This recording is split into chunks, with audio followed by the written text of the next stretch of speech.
India, did it surprise you, the kind of adoption rate that you've seen in India? It continues to be your second largest market outside of the US today, right?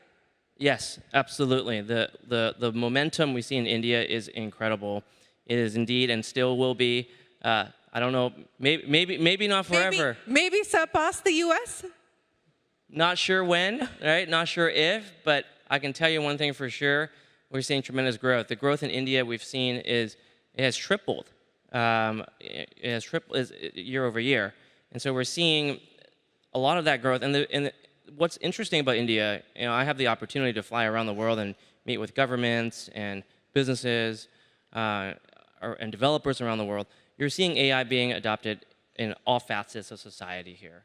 Right? I was in Bangalore. We held a developer day there. We had incredible. There's this energy, right, that you really don't get in any other places where there's a hunger to adopt frontier AI. Right? We highlighted companies like NVIDIA and Eternal and Emergent, and these are developers that are building products that, in their categories, I would say, are in the frontier of their peers around the world. And so you're seeing massive adoption of developers. In the last couple of days, I've been in Mumbai, and we're having conversations with enterprises and businesses.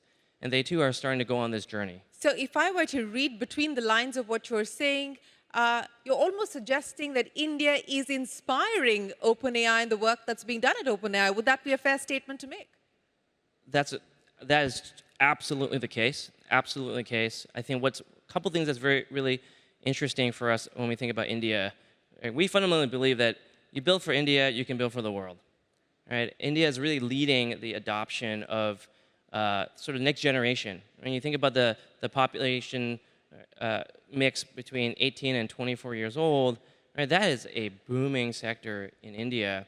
And we have a very keen eye on how is that population using AI, using ChatGPT. How different is the Indian consumer versus some of the other international markets or versus the US in this 18 to 24 demographic?